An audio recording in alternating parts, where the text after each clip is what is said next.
자, 이번 강의 내용은요, 수리형 지그 제작 팁, PCB 기판에서 납을 쉽게 제거하는 방법에 대해서 한번 알아보도록 하겠습니다. 자, 우리가 수리가 들어왔을 때, 예를 들어서 모니터라고 가정합시다. 수리가 들어왔는데 립스보드에 보니까 어떤 콘덴서들이 2차 측에 불량이 났어요. 그래서 이제 그 불량난 IMD 부품, 즉 리드 타입의 부품을 IMD 타입이라고 보통 얘기했죠. 표면에 붙이는 부분 우리가 SMD 타입, 표면 실장 부품이다 이렇게 얘기를 했는데, 전번 강의에서 일단은 그 불량난, 즉 2차 측에 불량난 콘덴서를 갈기 위해서는 납을 제거해서 부품을 빼낸 다음에 새 부품으로 하다 교체를 해야 될 때 우리가 보통 쓰는 것이 이제 수동 납 흡입기를 많이 쓰죠. 이 화면에 보는 이런 수동 납 흡입기를 많이 쓰고 있다고요.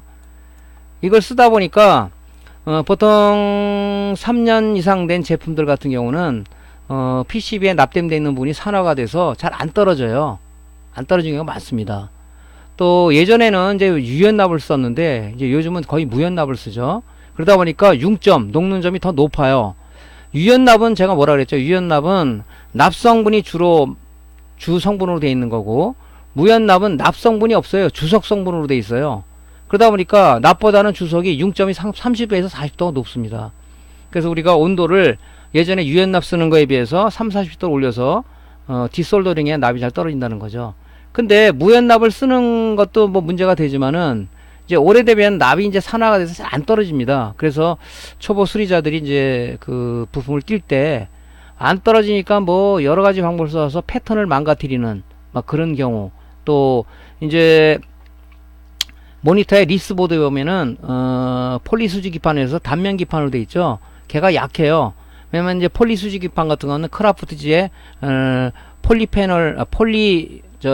패널 수지를 그 합성해서 적층해서 만든 기판이다 보니까 굉장히 열에 약합니다. 그래서 시커멓게 타는 경우가 많이 있죠. 그런 부분들을 이제 우리가 볼 수가 있어요. 그래서 인두를 그렇게 오랫동안 하게 되면 이제 그 PCB 기판이 타는 경우도 있죠. 그래서 이제 주로 이제 요런 타입의 이제 수동 그 흡입기를 주로 많이 쓰고 있단 말이죠. 근데 수동 흡입기가 세 가지 형태가 있어요. 이 좀 저가형이 있고, 좀 메이커에서 나오는 이제 중가형이 있고, 그 다음에 외국에서 넘어온 이런 고가형 그런 이 수동 흡입기가 있습니다. 납 흡입기가. 이런 것들은 비싸죠. 근데 이 두 가지 타입, 저가하고 중가는 이 앞에 흡입하는 이 부품들이 붙어 있는데, 이게 이제 플라스틱 재질로 되어 있어요. 납을, 이걸 오래 쓰다 보면 이게 인두에서 이게 이 부품들이 녹습니다. 그러면 이제 또 니파로 잘라갖고 하다 보면 납 흡입력 떨어지고, 이 부품을 나중에 갈아야 되죠. 이 부품들이 나오잖아요. 근데 고가형 같은 경우는 이 앞에 실리콘 재질로 되어 있어요. 그래서 이 실리콘은 보통 400도까지는 견디잖아요. 그럴 때 이 앞에 이걸 가는 불편함이 거의 없다는 얘기죠. 근데 가격이 좀 비쌉니다. 실질적으로 우리 그 실물을 보면요, 주로 많이 쓰는 게 이런 걸 많이 쓰죠. 이런 거, 여러분들. 이런 걸 많이 씁니다. 이런 거. 또 요런 거. 이건 메이커에서 나온 건데, 요런 걸 좀 많이 쓰죠. 그 다음에 이제 요게 이제 그 물건 넣은 건데, 이건 좀 가격이 비싸요. 요 앞에 요 실리콘이라는 게 붙어 있어요. 그래서 오래 가죠.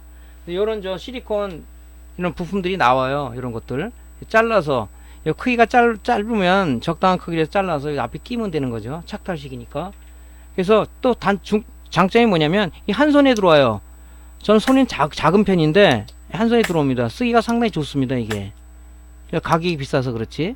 예전에 요거를 많이 썼어요. 근데 이것도 상당히 불편하죠. 인두기 갖다 대고 또 납 흡입기를 한 손에는 인두기, 한 손에는 흡입기를 대다 보니까 굉장히 불편한 점이 많고, 어떤 때는 막 납이 안 떨어지니까 짜증이 나는 경우도 많이 발생이 되죠. 그래서 이제 나온 것이 뭐냐면은 이제 디솔더링 툴이라는 게 나와 있단 말이죠. 오늘은 이제 그 내용을, 얘는 이제 아니고 그 내용을 갖고 설명을 한번 드릴게요. 디솔더링 툴이 이제 보통 두 가지가 있어요. 이 고가형하고, 이런 고가형하고 이 저가형이 있는데, 요 고가형 장비들은 좀 가격이 비싸요. 얘는 이제 뭐냐면, 디솔더링 툴은 뭐냐면, 인두기하고, 그죠? 흡입기가 통합되어 있는 우리 이 장비를 얘기하는 겁니다. 그러니까 이 하나로다가, 납도 녹이고, 빨아들이고 할 수 있는 그 장비로 통합되어 있는 거죠. 쓰기가 편하죠. 근데 이 고가형하고 저가형하고 제가 비교를 해봤는데 저는 이 두 장비를 다 갖고 있는데 써보니까 얘는 흡입력이 굉장히 떨어져요. 많이 떨어집니다. 납이 잘 안 빨려오는 것도 있고, 그 다음에 납이 이제 들어있는 거 이거 분해해서 이거 버리려고 그러면 참 이게 그래요. 이게 그래서 어떤 때는 이 구멍이 막혀서 또 뚫어야 되는 경우도 있고 그러는데, 요 장비는 지금 가격이 비싸지도 않고 이 흡입력이 상당히 좋습니다. 이게 저는 이 장비를 안 쓰고 지금 요걸 쓰고 있거든요. 많이 씁니다. 근데 이 두 가지 중에 장단점이 있어요. 이 디솔더링 툴의 고가형 장점은 뭐냐면 이 컨트롤 패널에서 우리가 온도 조절이 가능해요. 이 저가형 툴은 여기 온도 조절 컨트롤 패널이 없어요. 그냥 220V를 꽂으면은 얘가 그 원하 최대치까지 온도가 올라가는 거죠. 올라간 상황에 써야 되는데, 얘 같은 건 눈으로 확인하다가 온도가 올라도 쓰면 되지만 얘는 좀 기다려야 되죠. 그런 단점이 있어요. 그러니까 이걸 쓸려다 보니까 불편한 거죠. 그래서 제가 여기다가 온오프 스위치를 하나 달았어요. 이게 꽂아져 있으면은 내가 뭐 꽂아져 있는지 이 표시등이 없기 때문에 어떤 때는 이거 꽂고 막 제가 한참 동안 있는 경우도 있고, 그래서 이 화재 염려가 있어서 굉장히 좀 문제가 됐었던 적이 있었죠. 그래서 요걸 이제 개조를 하는 거죠. 개조를 일단은 개조를 할 때 준비사항은 뭐냐면은 요 표시등이 들어오는 시소형 네온 스위치를 하나 준비를 하시고요. 그 다음에 이제 이 전선이 좀 필요하겠죠. 그 다음에 이제 수축 튜브, 여기 감싸는 수축 튜브, 감전을 방지하기 위해서 필요합니다. 그래서 이게 단자가 3개가 있죠. 1번, 2번, 3번입니다. 그래서 1번 단자하고 3번 단자하고 빼서 얘는 이제 220V가 입력되는 단자죠. 그 다음에 1번하고 2번하고 이 두 선을 빼서 얘가 이제 그 부하와 연결되는 쪽이죠.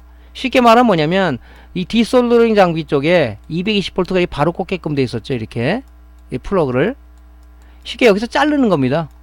잘라버리고 닛바로 지금 요 선, 부하와 연결 요 선을 여기다가 이게 연결하는 거, 하나 연결하고 여기다 하나 이렇게 연결하는 거죠. 이렇게. 그러면 이제 220V 요거는 이제 잘라진 플러그는 버려야 되지만, 이제 철물점에서 요런 플러그를 220V 플러그를 하나 사죠. 사가지고 여기다 결합을 이렇게 하는 겁니다. 여기다가 요게 이제 전원을 꽂는 거죠. 그래서 여기서 온오프 스위치를 하면 꺼지고 켜지고 하는 역할을 하기 때문에 또 표시등이 들어오잖아요. 그러니까 전원이 켜져 있구나, 꺼져 있구나. 안 쓸 때는 끄는 게 좋겠죠. 계속 온도가 올라가니까 전기 소비도 되고 화재 염려도 있고. 그래서 제가 이게 없어서 굉장히 불편해서 한 번은 제가 그런 경우가 있었어요. 하늘에 자꾸 무슨 뭐 이 탄내 같은 게 나와서 보니까 이 장비가 켜져 있더라고. 온도가 엄청나게 올라가 있는 거죠. 그럴 때 그냥 퇴근했다 그러면 화재 염려가 있겠죠. 그래서 제가 이제 퇴근할 때는 항상 문을 닫고 갔는데 이상해. 그럼 다시 올라와 가지고 장비들이 다시 켜져 있는지 꺼져 있는지, 그죠? 장비가 지금 뭐 BJ 장비하고 뭐 열풍 장비, 인두기, 디솔더링 장비가 많아요. 열을 가해주는 장비들이 많기 때문에 작업하고 나서 나도 모르게 켜놓는 경우가 더러 있더라고요. 표시등 같은 게 있으면은 금방 확인이 되는데, 불을 끄면은 뭐 환하게 들어오니까 어디가 켜져 있구나 하는데, 또 그것도 못 믿어서 나가서 내가 켜놓은 것 같아. 그러면 들어와서 다시 한번 확인하고 가는. 왜냐면 그 주위에 불난집을 봤기 때문에, 불을 나면 괜히 개인 손해지만은 많은 폐를 끼치지 않습니까? 그래서 항상 이 수리하시는 분들, 또 인두기를 다루시는 분들은 항상 뒷마무리, 전원이 켜져 있는지 켜져 있는지 이런 분들은 꼭 확인하는 게 굉장히 중요합니다. 그래서 그런 거 한 말씀드렸고요. 자, 이렇게 하나 만들어 놓고 이제 결선을 해야 되겠죠. 자, 맨 처음에는 뭐 이렇게 돼 있어요. 이렇게 돼 있지만, 이제 여기다 파워 스위치를 붙이면은 온오프 되니까 여기 지금 LED 불이 들어와요. 온 되면. 그러니까 확인하기가 좋죠. 그죠? 그래서 제가 이제 개조를 어떻게 했냐면, 이제 요런 식으로 똑같은 장비를 이제 이렇게 개조를 했어요. 여기다가 이제 이렇게 온오프, 그죠? 온오프를 해서 얘를 이제 쓸 수 있게끔, 뭐 전원이 만약에 뭐 켜져 있다, 그죠? 자, 지금 현재는 오프 상태죠. 전원을 이렇게 켜게 되면 이 불이 들어와요. 들어왔구나, 그죠? 이런 식으로 개조를 한 거죠. 끈다, 끄주고. 그래서 불이 환하게 들어왔기 때문에 켜져 있는지 안 켜있는지 알 수 있어요. 그죠? 온도 조절도 되고. 그래서 이렇게 해서 이제 개조를 해서 쓰셔야 된다고. 여러분들이 이제 만약에 이 장비를 사신다 그러면은 지금 이 강의 내용을 보고 이렇게 개조를 하시는 게 중요할 것 같습니다. 그냥 쓰시는 분도 있는데, 아까도 얘기했죠. 화재 염려, 또 전기 소모, 또 어떤 작업성 이런 걸 하기 위해서 해줘야 됩니다. 붙일 때 이 구르건으로 붙이면은 잘 안 떨어져요. 중요한 건 이제 감전이 그 수축 튜브로 이 부분을 갖다 잘 감싸야 되겠죠. 여러분들이 이 부분을. 자, 이제 그 다음에 이제 장비는 마련됐어요. 이 3년 이상 되면은 납이 산화가 되거나 그래서 잘 안 떨어진다고 그랬죠. 안 떨어집니다, 이게 잘. 인두 실력 좋은 사람들도 납이 안 떨어지는 거 어떡하겠어요, 뭐. 강제로 찌다 보면 이런 실 패턴 같은 거 잘못 이게 떨어져 버려요, 이가. 그렇게 되면 골치 아프죠. 이 패턴을 갖다 떨어져서 이 구리선으로 이렇게 연결하면 일단 노이즈가 발생된다는 단점이 있어요. 원선을 갖다가 이렇게 해주는 게 좋겠죠.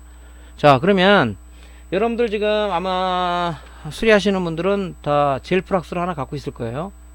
액상 플러스 막 이 젤프락스. 이 점성 있는 거죠. 그리고 이제 요 젤프락스 도포용 이제 붓을 갖고 있을 겁니다. 요거 갖고 여러분들 쓰죠, 이렇게. 묻혀가지고 적당량을. 이 젤프락스도 좀 지명도 있는 제품 쓰세요. 싼 거 쓰시지 마시고. 왜냐면 이제 이 품질에 많은 영향을 끼칩니다.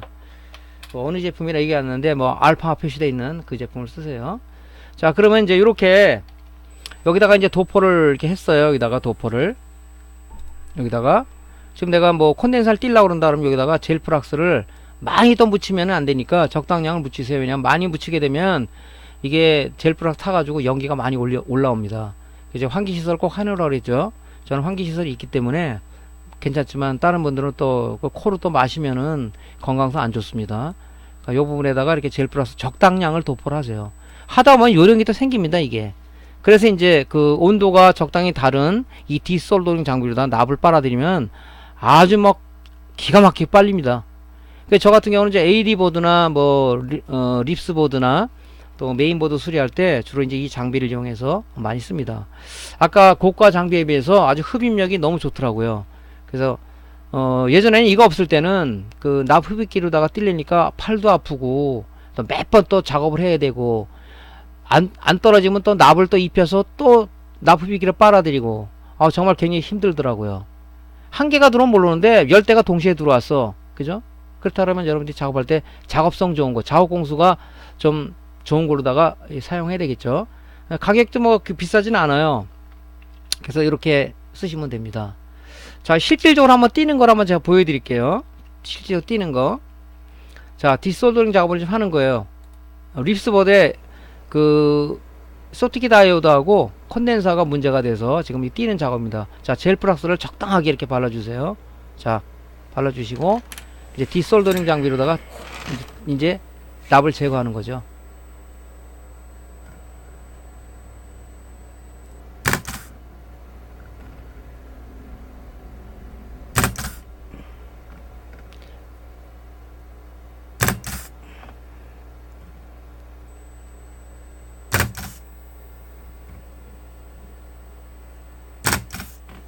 자, 납이 아주 쫙쫙 빨아들여졌죠? 부분만 손으로 빼면 되는 거예요. 납 흡입기하고 비교해서는 아주 작업성이 뛰어납니다. 그죠? 보이시죠? 홀하고 부품 리드하고 사이에 납이 다 빠져버린 거예요. 굉장히 편하죠? 이거 할 때 주의점이 하나가 있어요. 여러분들 초보자들은 그냥 대자마자 그 흡입 버튼을 눌러버리는데 그러지 않고 이 납 흡입기는 뭐라 그랬어요? 인두기하고 납 흡입기가 결합된 상품이라고 그랬죠. 그러니까 그 흡입기 인두 팁을 그 떼고자 하는 부품에 좀 대고 있으면 납이 녹아요. 녹을 때 흡입 버튼을 눌러야지 그냥 뭐 납이 녹지 않는데 흡입하면 납이 흡입이 되겠습니까? 그러니까 그것도 노하우란 말이죠. 요 부분에다가 납 흡입기를 대고 여기다가 그죠? 납이 녹는다. 눈으로 보이죠? 녹는 게. 그러면 흡입 버튼을 누르면 툭 하면서 납이 쭉 빨아들이죠. 예, 그렇게 쓰시면 될 겁니다. 그냥 편해요. 그러니까 뭐 장비 선전하는 것 같네요. 장비 선전이 아니라 이제 납이 안 떨어져서 잘 안 떨어진다. 또 이 컴퓨터 가게 사장님들이 요즘은 또 뭐 모니터가 문제가 되면 다 뜯어가지고 뭐 콘덴서 갈라고 보니까 뭐 인두기도 장만하고 뭐 그런 막 난리더라고. 근데 잘 안 떨어져가고 강제로 뛰다가 이 붙였는데 이 패턴이 나가가지고 납이 안 붙은 냉납 현상이 나오는 것들이 있어요. 그래서 뭐 그런 분들을 위해서라도 이거 보시면 저런 게 있구나. 좀 깔끔하게 해서 갖고 오시는 게 좋겠죠. 뭐 하지 말라 그래서 안 하겠습니까? 그러니까 이런 식으로 하면 굉장히 좀 작업성도 좀 잘 되더라 하는 내용을 말씀드렸습니다. 오늘은 납 흡입에 대해서 잘 안 떨어지는 납 흡입에 대해서 어떻게 하면 되느냐 장비하고 디솔더링 요령을 좀 여러분들한테 강의를 해드렸습니다. 자, 강의가 도움이 되셨으면요 구독 클릭하고 좋아요 버튼 눌러주시고요. 다음에 또 좋은 컨텐츠로 여러분들하고 같이 강의하도록 하겠습니다. 자, 오늘 강의들 고생하셨습니다. 감사합니다.